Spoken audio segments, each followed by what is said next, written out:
Welcome to my YouTube channel. ഞാനൊരു പുതിയ video ആയിട്ടാണ് വന്നിരിക്കുന്നത്. ഞങ്ങൾ ട്രിപ്പ് പോകാൻ പ്ലാൻ ചെയ്തിരിക്കുകയാണ്. അപ്പോൾ നിങ്ങൾക്ക് അറിയണ്ടേ എവിടെ ഞങ്ങൾ ട്രിപ്പ് പോകുന്നതെന്ന്. ബക്കറ്റ് ലിസ്റ്റിലുള്ള അതുപോലെ ട്രിപ്പൊക്കെ പ്ലാൻ ചെയ്യുന്നവരുടെ ബക്കറ്റ് ലിസ്റ്റിലുള്ള നമ്മുടെ മണാലിയിലേക്കാണ് നമ്മൾ ട്രിപ്പ് പ്ലാൻ ചെയ്തിരിക്കുന്നത്. ഞങ്ങൾ മാത്രമല്ല പോകുന്നത്, ഞങ്ങൾ 2 ഫ്രണ്ട്സായ ബേസിലും ജോയും നമ്മുടെ ട്രിപ്പിൽ വരുന്നുണ്ട്. അപ്പോൾ നമ്മൾ അവരെ പിക്ക് ചെയ്യാൻ വേണ്ടി പോവുകയാണ്. ഇവിടുന്ന് ഒരു 15 കിലോമീറ്റർ ദൂരമേ ഉള്ളൂ നമുക്ക് റെയിൽവേ സ്റ്റേഷനിലേക്ക് പോകാൻ വേണ്ടിയിട്ട്.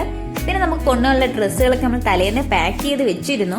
പിന്നെ നമ്മൾ ശാസ്ത്രി മാർക്കറ്റിൽ നിന്ന് വാങ്ങിച്ച ഡ്രസ്സുകളാണ് കൂടുതലും ഇതിലുള്ളത്. നമ്മൾ ഇതാ റെയിൽവേ സ്റ്റേഷനിൽ എത്തി ഗൈസ്. ഇത് നമ്മുടെ ചണ്ഡീഗഡ് റെയിൽവേ സ്റ്റേഷനിൽ നവീകരിച്ചുകൊണ്ടിരിക്കുന്ന പ്രവേശന കവാടമാണ്. ഇപ്പോൾ ഇതിന്റെ പണി നടക്കുന്നുണ്ട് ഗൈസ്. നമ്മുടെ ജോയും ബേസിലും വന്ന ട്രെയിൻ വന്നിട്ടുണ്ട്. ഇതാണ് നമ്മുടെ ജോയും ബേസിലും ഞങ്ങൾ വരുന്നത് കാത്തു നിൽക്കുകയാണ് അവര്. ജോയ് ഞാൻ ആദ്യമായിട്ടാണ് കാണുന്നത്. ഞങ്ങൾ ഫോണിൽ കൂടെ ഒക്കെ സംസാരിച്ചിട്ടുണ്ട്, പക്ഷെ ഞങ്ങൾ നേരിട്ടാണ് ആദ്യമായിട്ടാണ് കാണുന്നത്. ബേസിൽ അഖിലിന്റെ അടുത്ത കൂട്ടുകാരനാണ്. അങ്ങനെ ഞങ്ങൾ 4 പേരുടെ 3-4 മാസത്തെ പ്ലാനിങ് ആണ് ഈ മണാലി ട്രിപ്പ്. അതിനുശേഷം ഞങ്ങൾ വീട്ടിലെത്തി. പിന്നെ വൈകുന്നേരമൊക്കെ ആയപ്പോഴത്തേക്ക് നമ്മുടെ ഇവിടുത്തെ ഗോകാട്ടിങ്ങില് ഒരു റൈഡിന് വേണ്ടി വന്നതാണ്. 30 രൂപയാണ് ഒരു റൗണ്ട് കറങ്ങുന്നതിന് ഈടാക്കുന്ന ചാർജ്. അങ്ങനെ ഞങ്ങൾ ഗോകാട്ടിങ്ങിൽ ഞങ്ങൾ 4 പേരും കൂടെ 3 റൗണ്ട് റൈഡൊക്കെ ചെയ്തു.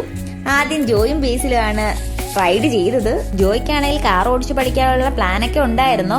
അതുകൊണ്ട് തന്നെ നമ്മുടെ ഗോകാട്ടിങ്ങിലെ റൈഡ് ജോയ്ക്ക് നല്ലൊരു പ്രീ ഡ്രൈവിംഗ് എക്സ്പീരിയൻസ് തന്നെ ആയിരുന്നു. ജോ നല്ലതുപോലെ എൻജോയ് ചെയ്തു. എനിക്കും ഡ്രൈവിംഗ് ഒട്ടും അറിയില്ല കേട്ടോ, അതുകൊണ്ട് എനിക്കും നല്ലൊരു എക്സ്പീരിയൻസ് തന്നെ ആയിരുന്നു. പിന്നെ ഈ കാർ ഓടിക്കാൻ അറിയാത്തവർക്ക് നല്ലൊരു ഹാൻഡിങ് ബാലൻസ് കിട്ടാനുള്ള ഒരു മാർഗമാണ് ഈ ഗോകാട്ടിങ്ങിലെ റൈഡ്. 10 വയസ്സിന് മുകളിലോട്ടുള്ള ആർക്ക് വേണമെങ്കിലും ഇവിടെ റൈഡ് ചെയ്യാവുന്നതാണ്. പിന്നെ നമ്മുടെ വീടിന്റെ തൊട്ട് മുമ്പിലാണെങ്കിൽ പോലും നമ്മൾ 2 പ്രാവശ്യം മാത്രമേ ഈ ഗോകാട്ടിൽ റൈഡ് ചെയ്യാൻ വന്നിട്ടുള്ളൂ. പിന്നെ അതൊക്കെ കഴിഞ്ഞിട്ട് ഞങ്ങൾ വാക്കിങ്ങിനൊക്കെ പോയി. അപ്പോൾ ഇന്നത്തെ വീഡിയോ താൽക്കാലികമായി വൈൻഡപ്പ് ചെയ്യുകയാണ്. അപ്പോൾ ഇനി അടുത്ത വീഡിയോ മണാലി വിശേഷങ്ങളാണ് നമ്മൾ പങ്കുവയ്ക്കാൻ പോകുന്നത്. അപ്പോൾ തുടർന്നുള്ള വീഡിയോസിനായി നിങ്ങൾ എല്ലാവരും കാത്തിരിക്കുക. അപ്പോൾ സബ്സ്ക്രൈബ് ചെയ്യാത്തവരുണ്ടെങ്കിൽ സബ്സ്ക്രൈബ് ചെയ്യുക. എന്നാൽ മാത്രമേ തുടർന്നുള്ള വീഡിയോയിൽ എനിക്ക് നോട്ടിഫിക്കേഷൻ വരികയുള്ളൂ. അപ്പോൾ നമ്മുടെ മണാലി എപ്പിസോഡിൽ വീണ്ടും കാണുന്നവരെ എല്ലാവർക്കും ടാറ്റാ ബൈ ബൈ.